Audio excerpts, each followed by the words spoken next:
Hello and welcome to this episode of Present Truth with Beulah Tokes.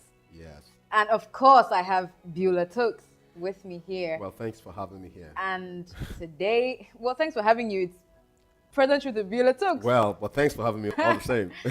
And today we're going to be talking about lies that young people, yes, young people believe. So, Beulah Tokes, do you have anything for us? Well, 7 lies that young people believe. I'm going to be talking about that, and we're going to be looking at different things about that. Okay. Maybe I should just start with talking about 2 stories that actually really came to mind. One about the guy that developed Angry Bird app, Yeah. I know. and Michael Jordan, the legendary basketball icon. You know, something interesting about Michael Jordan was that he suffered and struggled all his youthful life. And he worked hard and he suffered a lot. And he had contradictions. His lecturer didn't believe him. His teacher didn't believe him. As a matter of fact, they said he would never make anything out of his life. Okay, but he did. I mean, he did not believe. He refused to believe that lie, that there was nothing that could come out of him. And he ended up becoming such a legendary that the whole of the world knows about. Yeah. And you were talking to me about Angry Birds. Yes, the Nicholas Head guy, the developer of Angry Birds, Yes. Him and his team, they tried 51 games unsuccessfully. 51. 51 games. They tried to make 51 games, and they were unsuccessful. And then they made Angry Birds, and it took over the whole app store. I mean, as old as I am, I know Angry Bird. I mean, Angry Bird was trending It was everywhere. a movement almost. It was a movement. Yeah, because, I was saying earlier, when the Angry Birds app went off the Apple App Store, people would buy iPhones for double the price just so they could have Angry Birds on the phone. Wow. If I had an iPhone that had Angry Birds, I'll just Right. delete everything, sell it for twice the price, buy a new iPhone. So if you wanted to sell it for $100, you could Could sell, sell you it sell for it for $200. $200 just Yeah. because it had Just Angry because. Birds on That's it. right. Wow. That's right. Interesting. We're dealing with 7 lies that young people believe. There's a guy, a professor, an assistant professor at a University of Missouri, Trask College of Business. His name was Charles W. King. He's an award-winning teaching professor. And he identified 7 common lies. He actually called it 7 common lies that young people hear about the real world. And according to him, he says, most young people have been trained from an alarming young age to believe that as long as they show up in the real world, they should be rewarded. And that is lulling them into a false sense of security. That's what King said. He said, after all, simply being there isn't the same as contributing. And participating isn't the same as succeeding. So he's trying to show the difference now between contributing, participating, and succeeding. Right.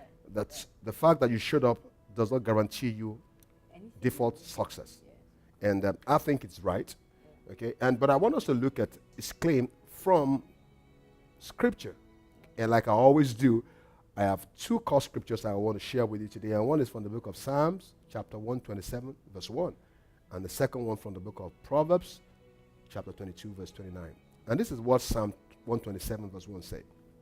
It says, unless the Lord builds the house, its builders labor in vain. Unless the Lord watches the city, the watchmen stand guard in vain. And that's Psalm 127. Very profound. And then there's Proverbs 22, verse 29. And it says, do you see a man skilled in his work? He will serve before kings. He will not serve before obscure men. And I think that's very powerful. For me, Psalms and Proverbs, always a hit. Yeah, I always know that Oh. you're always digging that. Always a hit. When I get that's why you're wise. And in case you didn't know, she came out of 1st class in law. Can you beat that? It's a secret. All right.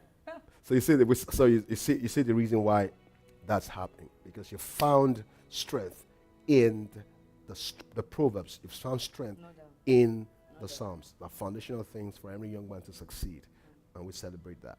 Okay, thank you, Beulah Tokes.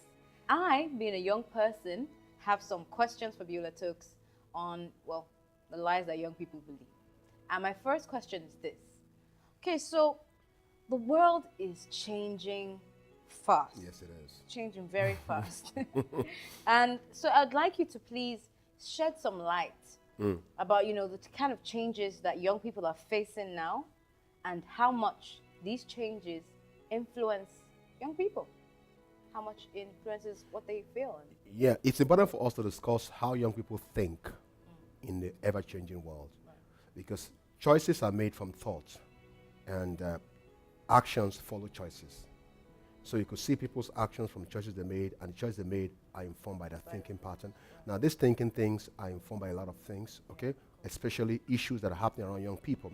And I like to look at it from majorly three areas. I look at it from economically, and I like to look at how they think politically, how they think socially. Clearly, I can say that young people in this time are very powerful because they're giving directions. Actually, they don't know it, but they are really providing directions for the way the world is going. Look at it economically. The average young person, at least I know in my own country, the average young person is so driven. Right. There's something inside them that thinks get rich quickly and blow. And that's what you use. Everybody just wants to blow, So you see, when you're thinking like that, okay, you want to do something. So you see them having a lot of startups. Every young person, most of the young people that I know have some business, and that includes you. They have some business.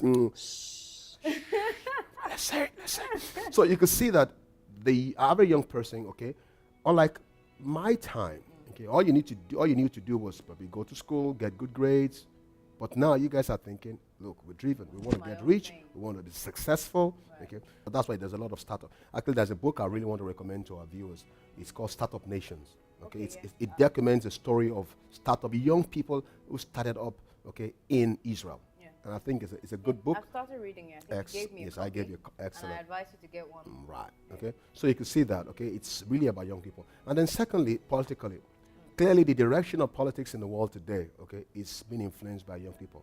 I'll tell you that the election was lost or won in my country by the participation of young people as they pushed the whole thing, in the new media, and broke the whole place over, Before now, nobody ever knew that young people could actually were interested in politics. But my country, clearly it showed that young people, were interested in politics. And look at also the Arab Spring.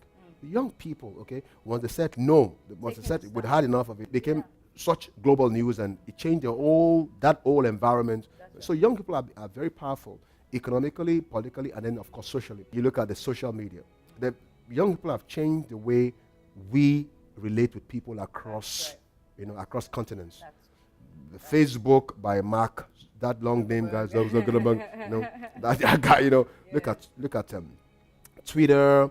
Okay, even though it wasn't created by young people, but the most people that use it are young people. Okay, and they use it to they do a whole lot of exactly make it popular. Okay, look at video games. Okay, look at a lot of things. So you see that sociologically or what I'll call also technologically, you could see that young people are actually changing the direction in which the world is. But of course, also conversely, you also see the problem of young people not being able to handle their emotions, and we're talking about thinking, not being able to handle their emotions and thinking that they are angry with the world and that the world must pay. So some young man took gun, went to someplace in Oregon, a school in Oregon, and shot people dead. Young people now being laden with IEDs, improvised explosive devices in Nigeria, and bombing people. Teenage girls becoming suicide bombers.